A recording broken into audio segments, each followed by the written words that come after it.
Cumprimento os irmãos e irmãs com a paz do Senhor. Graças a Deus, meus irmãos, por esta manhã tão abençoada que o Senhor Deus está nos proporcionando aqui na sua presença, bendizendo, exaltando o seu santo e maravilhoso nome.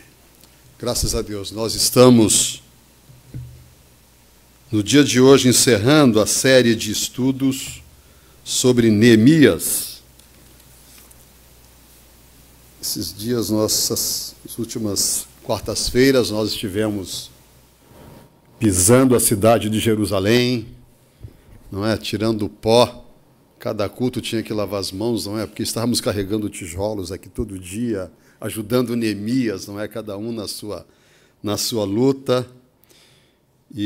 Mas, graças a Deus, eu creio que Deus tem um propósito em tudo quanto fazemos para o Senhor nosso Deus.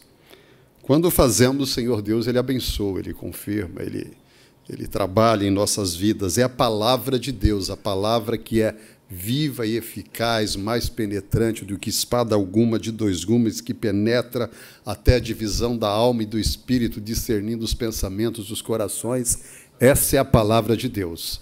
Não é o homem, não é? É a palavra dele. Deus, ele vela sobre a sua palavra para a cumprir. Meus irmãos, nós estivemos estudando ali sobre Neemias, não é? E graças a Deus tivemos essa pauta, essa série de temas dentro do livro de Neemias, o homem que Deus usa, saindo da zona de conforto, ore, observe, planeje e execute, lidando com a oposição do inimigo, saiba trabalhar em equipe e termine o que começou. Nós estudamos aqui, como falamos, sobre a história, um período triste da cidade de Jerusalém. Jerusalém é a cidade que Deus escolheu. Jerusalém é aquela cidade que a Bíblia fala que Deus escolheu para ali colocar o seu nome. A cidade de Jerusalém já passou por momentos de glórias e passou por momentos de extrema dificuldade, pobreza, miséria, de vergonha, inclusive. Quem quiser conhecer um pouco do relacionamento de Deus com a cidade de Jerusalém, depois leia Ezequiel capítulo 16. Ali tem uma declaração da parte do Senhor nosso Deus acerca da cidade de Jerusalém. Como Deus fala com aquela cidade, com intimidade, falando acerca do que fez com ela, como Deus a pegou quando aquela cidade não era nada, colocou ela às alturas como uma cidade cobiçada, mas pela sua desobediência, o Senhor Deus, da mesma forma que a elevou, o Senhor Deus também a derribou. Não é interessante esta cidade de Jerusalém? Nesse período que Neemias foi chamado para esta cidade, Jerusalém estava passando por um dos momentos mais tristes e vergonhosos da sua história, o momento de quando estava destruída, não é? A cidade estava realmente envergonhada. Vamos ver o primeiro ponto.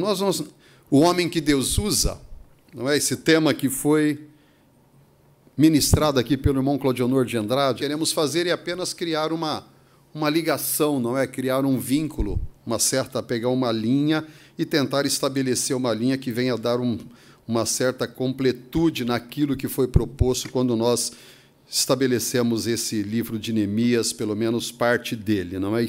Começamos a falar sobre o homem que Deus usa. O irmão Claudionor esteve ministrando aqui sobre isso. Deus, meus irmãos, ele levanta homens para atender os seus planos. Deus escolhe homens para realizar a sua obra. Deus tem planos para realizar no mundo, Deus tem planos para realizar em determinadas nações, em determinadas épocas.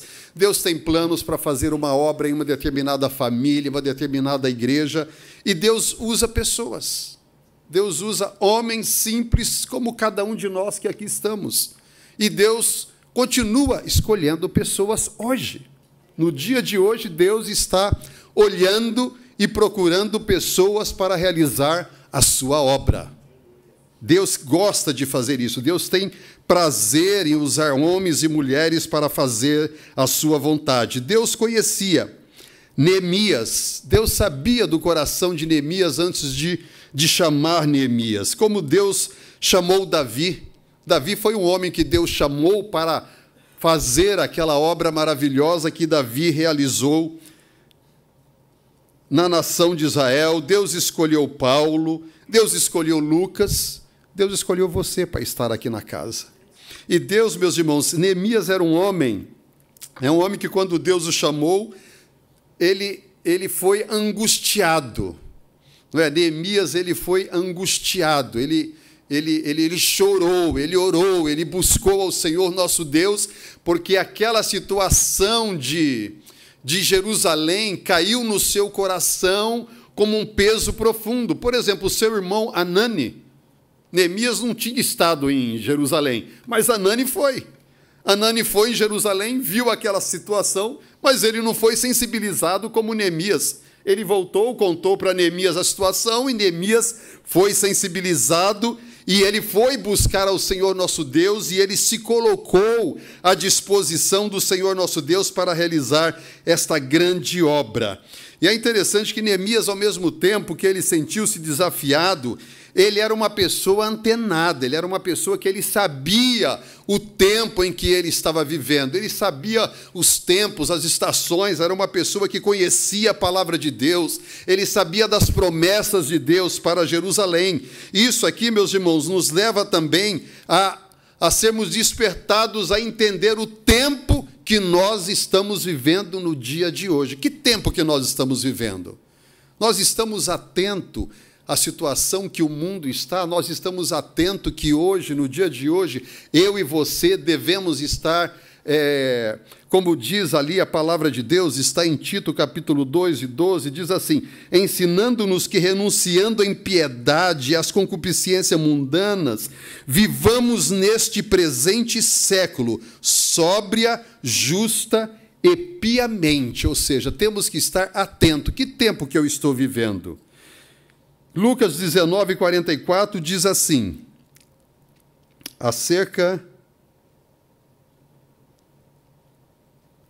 quando o Senhor Jesus Cristo, ele estava ali sobre a cidade de Jerusalém, certa feita, ele disse que Jerusalém não estava sabendo o tempo da visitação. O Senhor Jesus falou, olha, e a ti derribarão, e a ti a teus filhos que estiverem dentro de ti, não te deixarão em ti pedra sobre pedra, porque não conheceste o tempo da tua visitação. Jerusalém estava vivendo um tempo, o Senhor Jesus estava ali passando por Jerusalém, e simplesmente Jerusalém não estava sensível àquela visitação do Senhor nosso Deus. Então, meus irmãos, como Neemias, nós temos que estar o quê? Sabendo que tempo que eu estou vivendo, qual é a necessidade do mundo que eu estou vivendo hoje, o que é que eu posso fazer para mudar a situação que está ao meu redor. Esse era o homem que Deus usou, Neemias, para realizar essa obra, e Deus quer que eu e você sejamos também cientes da época, das situações, das misérias que o mundo está passando, e que nós sejamos ali aptos para fazermos esse trabalho. Saindo da zona de conforto. Esse tema, ele foi ministrado pelo irmão Renato. O irmão Renato que falou sobre este tema. Saindo da zona de conforto. O homem, meus irmãos, todo homem, toda mulher, é bom estar numa situação confortável, né? Quem é que quer problema? Quem é que quer dificuldades na sua vida? Ninguém deseja isso. Todos nós queremos estar uma zona de conforto. Isso é desde o início da humanidade. Os irmãos lembram lá em Gênesis, quando logo depois ali da geração de Noé, se não me engano, o que o povo decidiu? Vamos ficar morando por aqui mesmo. Não vamos espalhar, não vamos nos afastar um dos outros, não. Vamos permanecer aqui, vamos construir uma torre, não é, que chega até o céu, vamos fazer aqui a nossa morada e vamos ficar aqui acomodados e vivendo tranquilamente aqui. É uma tendência dos homens realmente quererem uma situação de conforto. E até mesmo as pessoas, meus irmãos, até mesmo se acomodam numa situação desagradável. Às vezes as pessoas estão vivendo numa situação que a gente olha e fala, como é que uma pessoa pode estar vivendo naquela situação, se acomodando numa situação tão ruim? Mas as pessoas se acomodam. Ló, quando estava na cidade de Sodoma e Gomorra, uma cidade que diante de Deus ali deplorável, cheia de pecado, mas eles não quiseram nem sair daquela cidade.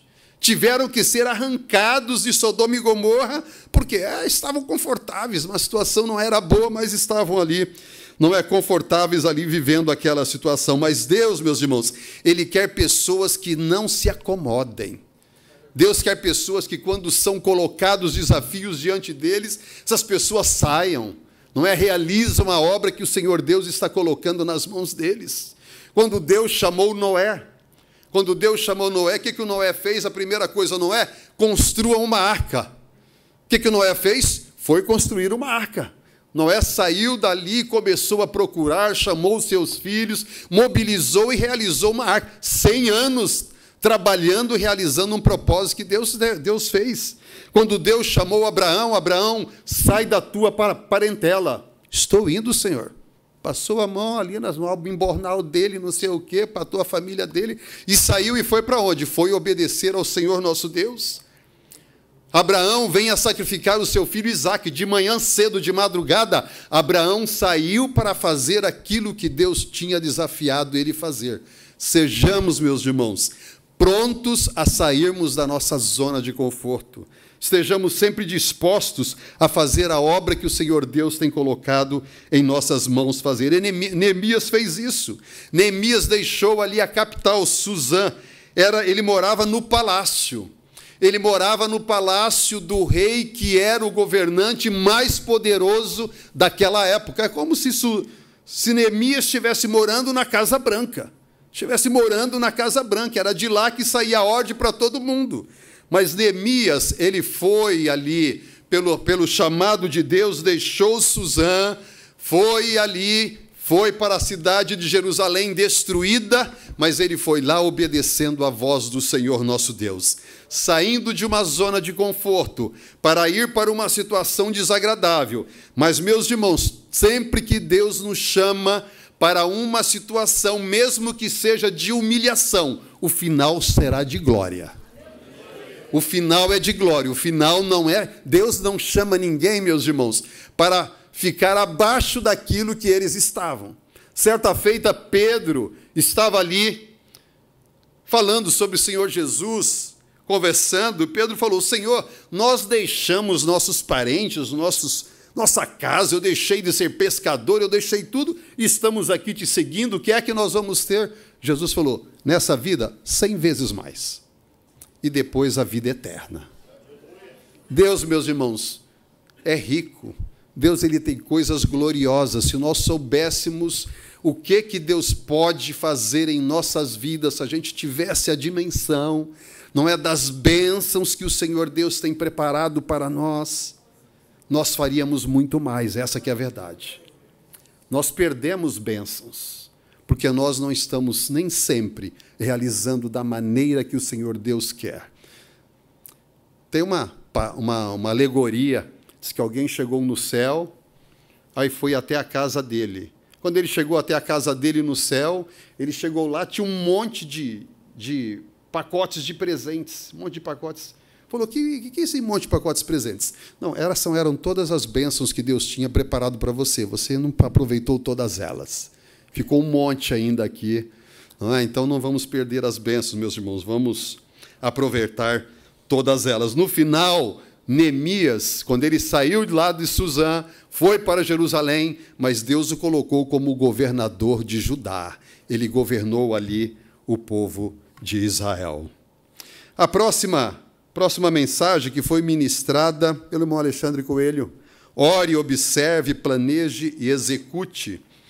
Não é? O irmão Alexandre colocou ali, comece orando ao Senhor nosso Deus, aprenda a observar, planeje, não é? E execute. Não é?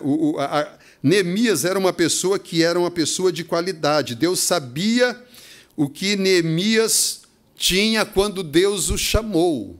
A capacidade de Neemias, Deus já tinha, ele tinha o potencial dentro dele. É claro que, à medida que Neemias foi realizando o trabalho, Deus foi capacitando ele, Deus foi confirmando tudo quanto ele planejava, tudo quanto ele executava, o Senhor Deus estava ali confirmando o trabalho que Deus havia colocado para ele realizar.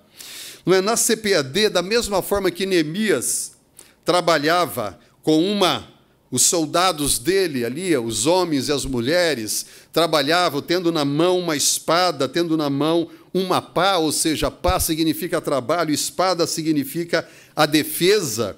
Aqui na CPAD também o nosso trabalho não é muito diferente disso, não.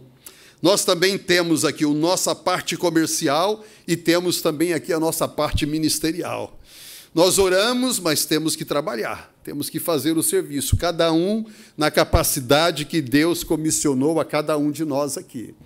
Cada um escreve, não é? O outro edita, um outro revisa, um outro imprime, o outro vende, o outro empacota, o outro leva, um grava o vídeo, realiza eventos, não é? Contabiliza, ou seja, cada um na sua vocação, cada um no seu trabalho, mas sempre, meus irmãos, conjugando esses dois lados, não é? Conjugando o lado ministerial do nosso trabalho, conjugando com a nossa capacidade profissional. Neemias, ele conseguiu fazer esse trabalho. Ao longo de todo o tempo, o irmão Alexandre explorou aqui isso muito bem, não é? Sempre orando, mas sempre observando, sempre fazendo um planejamento do trabalho que ele estava realizando. Então, no seu trabalho, o que é o seu potencial? O que é que você pode melhor realizar na obra do Senhor nosso Deus? Faça uma avaliação. Eu estou fazendo o meu melhor para a obra do Senhor? Tudo aquilo que Deus me deu, o meu talento, a minha capacidade, eu estou colocando à disposição? Ou eu deixo de fazer alguma coisa simplesmente porque eu não acho que a CPAD mereça, não acho que necessito trabalho, não acho que o meu gerente, o meu chefe, o meu diretor merece o trabalho, mas você está fazendo para Deus. Você está fazendo para o Senhor. Ore, faça o seu melhor, que você vai colher o melhor também de Deus para a sua vida. Glória a Deus. Vamos para o próximo item, por gentileza. Saiba trabalhar em equipe. O irmão Silas é que esteve aqui ministrando esse trabalho. Tenha uma visão completa e ampla da realidade. Esteja convicto de superar esse desafio, mesmo que seja através da fé. Trabalhe de forma organizada e de maneira bem distribuída. Cada membro da equipe deve reconhecer sua importância. Comece fazendo um bom trabalho onde você está e consagre tudo ao Senhor nosso Deus. Desde a criação, meus irmãos, quando nós vemos Deus fazendo a criação, o primeiro verbo que nós vemos é façamos. Não é? Vem da parte de Deus ali o exemplo também de que nós devemos trabalhar em equipe. Deus falou, façamos o homem à nossa imagem, conforme a nossa semelhança. Não é a trindade, não é? Trabalha de forma homogênea, não é? Em unidade, em união, realizando ali a criação do homem. Isso tudo nós vemos em muitos exemplos na palavra de Deus, de homens que realizou a obra do Senhor nosso Deus, da mesma forma que Neemias. Nós temos uma oração, que é uma oração de equipe. Moisés foi um homem que Deus, a Bíblia fala que ele falou cara a cara com Deus. Moisés era aquele homem único, não é? Tinha o povo de Israel, tinha a nação de Israel, mas quem subia até o monte para falar com o Senhor nosso Deus era Moisés. Moisés que falava, Moisés que tinha esse privilégio de falar com o Senhor nosso Deus face a face. Mas na oração que Moisés realizou diante de Deus, ele falou, Senhor, confirma a obra de nossas mãos. Ele não disse a obra de minhas mãos. Moisés até poderia falar, mas ele não disse isso, ele falou, confirma a obra de nossas mãos. É o trabalho em equipe, é o trabalho que uma pessoa realiza com outra pessoa, cada um fazendo o seu trabalho, e o todo ele é realizado. Tem um ditado africano que diz assim, sozinho você vai mais rápido, mas acompanhado você chega muito mais longe. não é? A Bíblia diz, melhor serem dois do que um, porque tem melhor paga do seu trabalho. Numa tradução, na linguagem de hoje, esse versículo diz assim, é melhor haver dois do que um, porque duas pessoas trabalhando juntas podem ganhar muito mais. Ou seja, se eu estou fazendo o meu trabalho, você recebe um. Você está fazendo o seu trabalho, você recebe um. Mas se nós fizermos o trabalho juntos, nós podemos ganhar 3, nós podemos ganhar 5, nós podemos ganhar 10. Ou seja, até mesmo quando nós estamos fazendo o trabalho de forma conjunta, em equipe, não é? Nós vamos, meus irmãos, preenchendo as deficiências uns dos outros. A capacidade que eu tenho não é a capacidade do irmão Alexandre, do irmão João, do irmão Cícero, mas quando nós nos reunimos e fazemos o trabalho juntos, não é? Tudo aquilo tem uma dimensão muito maior, o potencial é muito maior, nós alcançamos um resultado muito melhor. Então, o Senhor Jesus, Ele quer que cada um de nós demos a nossa contribuição e fazemos a nossa parte. Quando cada um realiza a sua parte, o todo é muito maior. Não é? Eu estive pensando, certa feita, quando é que o milagre da multiplicação acontecia? Quando foi que aquele pão multiplicou? Quando foi? Não é? Qual foi? Eu fiquei pensando, onde foi o milagre? Quando aconteceu? Como é que aconteceu esse negócio? Foi quando colocou no cesto? Foi quando estava levando o cesto e multiplicou? Não é? Eu não sei se isso não está na Bíblia, mas eu entendo que a multiplicação ela ocorreu quando ele era repartido o pão. Quando ele era dividido, num ato da divisão, num ato de dar para um e dar para outro, eu diria que nesse momento houve a multiplicação. Eu entendo, meus irmãos, que quando eu estou fazendo, cooperando com o meu irmão, cooperando com a minha irmã, ajudando um, ajudando o outro, nós não estamos perdendo, nós estamos ganhando. Porque o Senhor Deus, Ele olha a nossa atitude e Ele vai nos capacitando mais e mais. Então, nós saímos todos ganhando. Quando todo mundo coopera com todo mundo, individualmente todos nós ganhamos e o todo é muito maior. Você sairá muito mais capacitado, Deus vai te dar muito mais talentos, você vai sair mais forte, Deus vai te abrir a mente, Deus vai te dar novos talentos, Deus vai te colocar em desafios maiores. Por quê? Porque você colocou a pouca coisa que você tinha ali diante de Deus. Aquele garoto lá que pegou os seus peixinhos, os seus pães, não é? E deu ali. Não é? A certa feita, o pastor Satiro, ele falou, para quem é que foi a sobra? O pastor Satiro falou que não foi para os apóstolos, não, foi para o menininho que deu os pães e os peixinhos. Ele deu os 2 pães, 2 peixinhos ali, não é? Entregou. Senhor Jesus, é meu ali, devolve aqui, não é? Coloca aqui. Então, meus irmãos, coopere. Como Neemias, ali, aquele povo, ele se levantou para edificar os muros de Jerusalém, e ali todos viram aquela obra concluída, mas todos eles foram abençoados, meus irmãos. Individualmente, todos foram abençoados. Então, sejamos realmente, não como o grupo que o irmão Silas falou, separou o que é grupo, o que é equipe, não é? Grupo é um ajuntamento de pessoas, mas equipe não. São pessoas, não é? Trabalhando, cada um se disponibilizando o talento e aquilo que o Senhor Deus lhe confiou. Coloque, coopere, some, seja um participante ativo na sua atividade, seja aqui na CPAD, faça isso na sua família, faça isso no meio da sua parentela, faça isso na sua igreja, faça isso na sua comunidade, seja alguém que é visto como uma pessoa que coopera, aquela pessoa que está com a mão pronta para ajudar, para contribuir, e Deus vai estar honrando essa sua atitude, e você será abençoado, como foi abençoado Neemias, e como foi abençoado toda aquela equipe que ali esteve. Lidando com a oposição do inimigo. Irmão Cícero foi quem ministrou aqui sobre esse tema. Princípios para obter êxito na obra de Deus: coordenação, cooperação, aprovação e comunicação. Opositores se levantam para impedir a obra de Deus só vai adiante se for através da oração. O inimigo só é derrotado no joelho, né?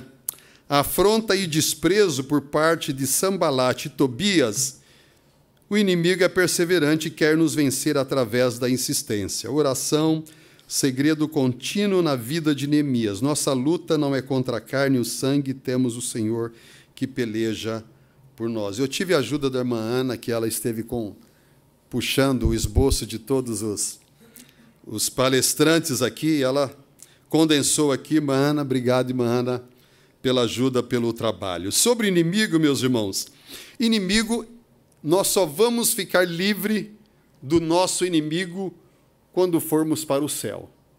Somente na eternidade.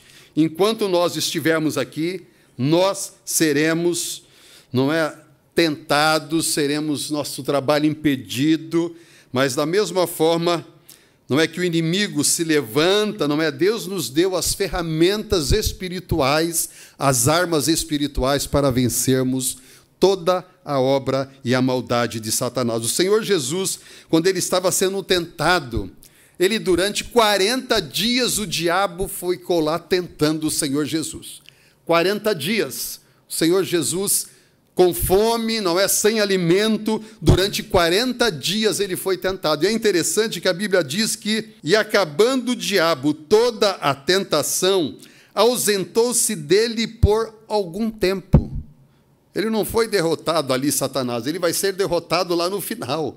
Então, meus irmãos, quando nós estamos orando, nós vencemos Satanás hoje, amanhã nós temos que vencer Satanás, depois de amanhã nós temos que vencer Satanás. Temos que vencer a tentação todos os dias. Ele se levanta, mas através da nossa oração, nós vamos sair vencedores em nome de Jesus.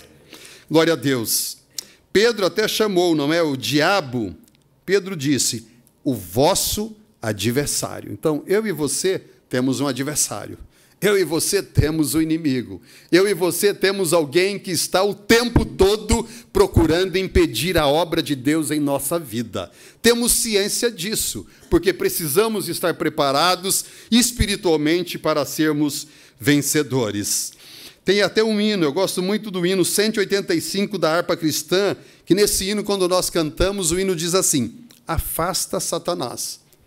Afasta Satanás. Então, essa deve ser, meus irmãos, a nossa oração. Afasta Satanás da nossa vida, da nossa família, do nosso trabalho, aqui da casa publicadora, no caminho que nós estamos indo, onde nós estamos caminhando. Afasta Satanás, Senhor. E o Senhor nosso Deus, Ele atende a nossa oração. E nós temos o caminho livre, os céus abertos, e a obra de Deus, ela prevalece e cresce em nossas mãos. Verdade é que tinha ali, não era o Satanás realmente que estava ali em Neemias.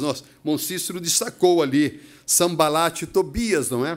Foram os homens que levantou, e obviamente muitos outros se levantaram junto com eles para impedir que Neemias e todo aquele povo realizasse a obra do Senhor nosso Deus. Não é? Mas, da mesma forma que Neemias foi vencedor, e Deus deu, meus irmãos, cada estratégia Deus deu para que Neemias vencesse. A cada ida que Sambalate e Tobias vinha com uma estratégia, Neemias tinha uma resposta adequada. Deus tem a resposta adequada para cada ataque de Satanás, a cada estratégia dele. Deus conhece Satanás, meus irmãos, toda a sua velharia, suas ferramentas velhas enferrujadas, Deus conhece todas elas. Deus tem ferramentas novas, espirituais, na mão de cada um de nós, e nós vencemos confiados no poder do nome do Senhor Jesus Cristo. Então, cada vez que ele vinha, ele era derrotado. Certa feita, Paulo, para entendermos, que nós temos o discernimento de sabermos quando Satanás está por trás, Tem uma pessoa fazendo, mas o Espírito Santo ele dá discernimento para nós e nós entendemos. É Satanás que está atrás dessa coisa velha aí. Paulo estava pregando a palavra de Deus, logo no início da sua primeira viagem, e a Bíblia fala que Elimas, o encantador, estava lá resistindo, Estava resistindo. Paulo estava pregando, ele percebeu aquele homem perturbando o trabalho de Paulo, e a Bíblia fala que todavia Saulo, que também se chama Paulo, cheio do Espírito Santo e fixando os olhos dele, disse, ó Filho do diabo. Não era ali Elimas que estava ali, meus irmãos. Era realmente Satanás que estava usando a vida dele para perturbar a obra do Senhor nosso Deus. Então tenha o discernimento. Tenha o discernimento, entenda e repreenda em nome de Jesus, e o trabalho vai prosperar, e o trabalho ele vai crescer, porque maior é aquele que está conosco do que aquele que está lá fora. Não é? Então ore, interceda uns pelos outros, e o Senhor Deus, ele vai continuar nos dando vitória, e a obra continuará acontecendo. Termine o que começou. Irmão Edilberto, que esteve ministrando esse tema aqui, termine o que começou. A mão na obra, que projetos você tem e ainda não começou. Quem não começa, não termina, né, irmão Edilberto? Quem não começa, não termina. O início da obra, observância e prudência, metade pronta, não é? Mesmo chegando até a metade, eles tiveram obstáculos. Crescendo a reparação, as brechas começam a tapar. Pausa e retomada, revendo as estratégias. Após a conclusão, Neemias estabeleceu o porteiro, já com a obra concluída, não é finalizada, mas ainda tinha coisas a serem feitas, não é? Terminar os muros, mas não adianta ter muros se não tiver portas, não é? Não adianta ter muros se as portas não existem. Não adianta ter portas se você não tem porteiros ali para guardar as portas. Ou seja, o trabalho tem que ir até o final, nos detalhes, não é? Porque nem todos terminam o que foi iniciado. O irmão Edilberto trabalhou muito bem sobre isso, não é? E, depois da obra completa, o avivamento que aconteceu ali em Jerusalém final. A Bíblia diz que melhor é o fim das coisas do que o princípio delas. Porque, deveras, a um fim bom não será malograda a tua esperanças. Essa parte aqui, que o irmão Edilberto ele ministrou com muita propriedade, não é? Mostra que, para a gente chegar até o final, não é fácil. Muitos começam, poucos terminam. Quantos não começam na sua fé cristã, mas não terminam na sua vida espiritual? Quantos não aceitam a Jesus, infelizmente, mas não permanecem? Nós vimos aqui, para que o muro chegasse a ser concluído, houve muita persistência. Houve muita dedicação, não somente de Neemias, mas com certeza naqueles momentos mais difíceis, quando ele percebia que o povo começava a ficar um pouco cansado, porque quando a obra começa, as dificuldades aumentam. As dificuldades aumentam. Vem o cansaço, não é? Vem os problemas na família, não é? A esposa começa a reclamar que está ficando muito tempo longe de casa, você não foi botar o lixo para fora, você não comprou pão hoje, eu que tive que começa a aparecer um monte de dificuldades. Aí muita gente acaba diminuindo o seu ritmo de trabalho. Então, nesse momento, Neemias, com certeza, ele foi revestido de poder de Deus ali para animar o povo para que a obra chegasse até o final. Então, meus irmãos, o final é a melhor coisa quando a gente chega no final. Não é uma bênção quando nós terminamos uma Bíblia de estudo? Não é verdade? Quando nós terminamos uma Bíblia de estudo, trabalho da tradução da Bíblia, revisão, diagramação, e vai e volta aquilo. Cadê o gráfico? A editora não mandou o gráfico dos Estados Unidos, aquela dificuldade, né, irmão? Anderson, aquela luta, mas quando chega aquele carregamento, o irmão Jabas mandou para a Coreia, imprimiu, chega aqui aquela Bíblia, não é? A loja fica contente, não é? Ou seja, vem um regozijo depois. Mas deu trabalho, meus irmãos. Deu trabalho. Um livro, terminar um currículo de escola dominical, envolve dezenas de pessoas, ilustradores para todos os lados, não é? Uma criação muito grande. Terminar o evento, né, irmã Marilene? Depois que o evento é terminado, nós terminamos ali o evento agora na Vila Velha, o Impactar, dá muito trabalho, preletores, mobilização de muita gente, não é? Inscrições, muita coisa, preparar o almoço para todo mundo, aquilo ali. Aí, mas depois, quando a gente vê aquela reunião, o trabalho abençoado, os preletores pregando, a mocidade se alegrando, o Espírito Santo se manifestando, não é? O povo cantando, alegre, glorificando ao Senhor nosso Deus, essa é a hora do final. Essa é a hora do final. Que Deus nos ajude, meus irmãos, a chegarmos até o fim. Que nós não venhamos, primeiro na nossa vida espiritual. Primeira coisa, a nossa vida espiritual. Não existe nada mais importante do que irmos até o final. Não é? Então, o mais importante, acima de tudo, é a nossa vida espiritual, chegarmos até o final, quando a gente colocar o pé do outro lado da eternidade. Aleluia! Glória a Deus. Eu fico querendo ouvir o estrondo quando o Senhor Jesus arrebatar a igreja, que milhões de pessoas colocarem o pé na eternidade, ou seja, ficou para trás o pecado, ficou para trás, não é, a morte, ficou todas as coisas ruins. A gente, meus irmãos, mas vai ser um estrondo tão grande, irmão Saulo, vai ser um glória a Deus ali. Se aqui a gente já ouve barulho, imagine, não é? Aqueles que ressuscitarem, com aqueles estaremos todos juntos, atravessarmos aquele portal ali. Imagina o povo de Israel quando pisou do lado de lá do Rio Jordão, né? Com certeza houve muito barulho, não é? Muito barulho, não será diferente, meus irmãos. Que Deus nos ajude a caminhar até o final. Alcançar a cota, né, irmão Cícero? Irmão João, pessoal de vendas, né? Alcançamos a cota, vendemos, né? Cravou ali, me dá o prêmio.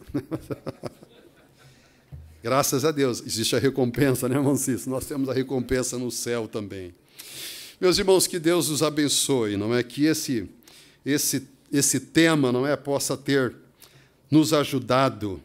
Não é fácil pegar um muro e depois ver o muro pronto. Mostre um muro, irmão. Olha o tamanho do tijolo, meus irmãos. Imagine como não é difícil você construir ali. Isso aqui é um muro de Jerusalém. Hoje, né? Obviamente, é um muro. Eram muros altos, não é? Eram desafios grandes, não é? Desafios grandes. Mas é melhor o fim de todas elas, meus irmãos. Quando a gente chega no final, é uma alegria, uma recompensa. Eu me lembro quando eu era garoto, uns 10 anos, lá no interior de São Paulo, a gente ia para a roça. Né? Quando chegava a época de colheita de amendoim, acho que eu já contei uma vez aqui. Então, a gente tinha aquelas ruas lá, assim, eram enormes. 10 anos, garoto de 10 anos, né? A gente tinha que chegar arrancando aqueles pés de amendoim, não é, da terra, arrancando, tinha que tirar toda a areia e colocava ali aquele feixe de amendoim, você ia um por um. Você ganhava por rua. Cada rua, chegava no final, chamava o contador, olha, terminei a rua aqui. Eu me lembro que quando a gente chegava no meio da rua, eu olhava para trás, assim, que eu tinha feito, olhava o que faltava ainda. E agachava de novo e ia, mas quando chegava no final, eu chamava o cara lá, vem aqui, bota mais um pontinho aí, mais um dinheirinho na conta aí, eu consegui, e assim pegava outra rua. Mas chegava no final, meus irmãos. Chegue no final. Que Deus abençoe, termine aquilo que você começou, termine o seu curso, a sua faculdade, não é? Falar inglês, falar espanhol, falar em francês, não é? Temos aí um mundo aí à disposição. Essa é a porta, meus irmãos, ali uma curiosidade, a porta lá em Jerusalém é uma das portas que, aliás, é a única porta que é fechada, que até hoje está fechada, porque Israel espera que o Messias entre por essa porta. Então, essa é a porta, não é chamada Porta Formosa, que até hoje é fechada, que eles esperam que o Messias, quando chegar, adentre por essa porta. E é interessante que no Monte das Oliveiras, que fica em frente a essa porta, existe um cemitério. Então, todo judeu quer ser enterrado ali em frente ao Monte das Oliveiras, porque existe uma tradição lá entre eles que, quando o Messias passar, todos que estiverem ali irão ressuscitar. Então, é caro ser enterrado ali no Monte das Oliveiras. Nós não precisamos disso, né? Graças a Deus. Mas vamos para o final, meus irmãos. Vamos encerrar com um texto bíblico. Então lhes respondi e disse: o Deus dos céus é o que nos fará prosperar.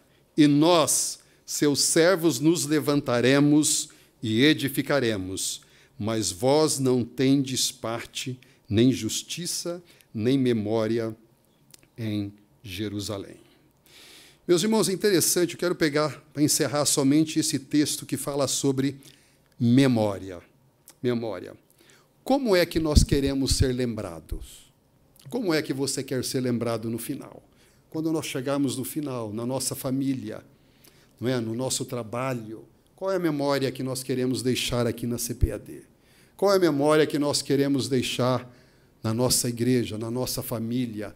Onde nós estamos? Qual é a memória? Nós estamos construindo a nossa memória. Que nós possamos fazer algo que nós sejamos bem lembrados. Que o irmão Israel escreva sobre você. Você vai ser tão importante o seu trabalho que o irmão Israel vai colocar você no dicionário do movimento pentecostal. Fulano de tal fez isso, fez aquilo, realizou tal obra, fez uma grande obra. Irmão Saulo foi missionário na África, não é? Realizou um trabalho no bairro. Enfim, meus irmãos, a obra está à disposição. Você está aí pronto para escrever a sua memória. Escreva a sua memória de tal forma que lá no céu, na eternidade, não é? Quando o Senhor Jesus Cristo puxar a sua ficha, ele vai fazer, ó, parabéns, gostei aqui do seu currículo, não é? Seu currículo, entre, não é? Tome posse. Que Deus possa nos ajudar, meus irmãos, a cada um de nós, que Neemias sirva de inspiração para todos nós. A sua vida, o legado que ele deixou, sua forma de trabalhar, o seu exemplo, a equipe que esteve ali ao seu lado e, acima de tudo, a dependência do Senhor nosso Deus. Em todo o tempo, Neemias orou, em todo o tempo, em todas aquelas fases ali, Neemias orou. Desde o início, quando ele estava diante do rei, quando o rei fez aquela pergunta para ele, ele fez uma mensagem, foi um negócio piscar de olhos. Mandou uma mensagem para o céu e o céu mandou uma resposta na hora. Deus, ele é tremendo, meus irmãos. Deus é maravilhoso. Ore, é um instrumento que Deus deu à sua amada igreja, é um instrumento que Deus colocou em nossas mãos. Ficamos de pé, vamos agradecer ao Senhor.